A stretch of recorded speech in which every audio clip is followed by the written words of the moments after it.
അല്ല, കഴിഞ്ഞ ദിവസങ്ങളിൽ കേരള സർവകലാശാലയിൽ നടന്നുകൊണ്ടിരിക്കുന്ന അക്രമങ്ങളെക്കുറിച്ചും അതുണ്ടാക്കുന്ന പ്രശ്നങ്ങളെക്കുറിച്ചും ബഹുമാനപ്പെട്ട ഗവർണറെ നേരിട്ടറിയിക്കാനാണ് ഞാനിവിടെ വന്നത്.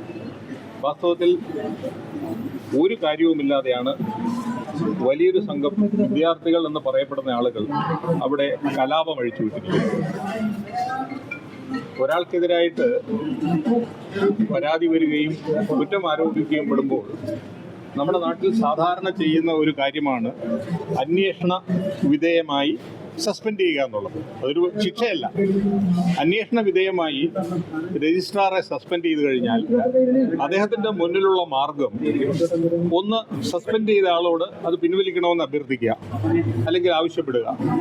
അതല്ലെങ്കിൽ അയാളുടെ മുകളിലുള്ള ആളോട് ആവശ്യപ്പെടുക, അഭ്യർത്ഥിക്കുക. അതല്ലെങ്കിൽ കോടതിയിൽ പോവുക. സസ്പെൻഷൻ പിൻവലിക്കണമെന്ന് അദ്ദേഹം വൈസ് ചാൻസലറോടോ സിൻഡിക്കേറ്റിനോടോ ചാൻസലറോടോ ആവശ്യപ്പെട്ടിട്ടില്ല. അദ്ദേഹം നേരെ കോടതിയിൽ പോയി.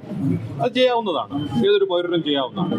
കോടതിയിൽ ചെന്നിട്ട് അദ്ദേഹം കേസ് കൊടുത്തു. അപ്പോൾ കോടതി പറഞ്ഞു പിറ്റേ ദിവസം നമുക്ക് വിശദമായി കേൾക്കാവുന്നു. പിറ്റേ ദിവസം അദ്ദേഹം പറയുന്നു എനിക്ക് പരാതിയില്ല, ഞാനത് പിൻവലിക്കുന്നു. എന്നിട്ട് അദ്ദേഹം പറയുന്നു എൻ്റെ സസ്പെൻഷൻ പിൻവലിച്ചു എന്ന്. അപ്പോൾ സസ്പെൻഷൻ പിൻവലിച്ചു എന്ന് പറയുന്നതിൻ്റെ രേഖ എവിടെ കാണിച്ചിട്ടില്ല. ആരാണ് പിൻവലിച്ചതെന്നും ആർക്കും അറിയില്ല. അപ്പോൾ അദ്ദേഹം പറയുന്നത് സിൻഡിക്കേറ്റ് പിൻവലിച്ചു എന്നാണ്. അതിന് സിൻഡിക്കേറ്റ് കൂടിയിട്ടില്ല.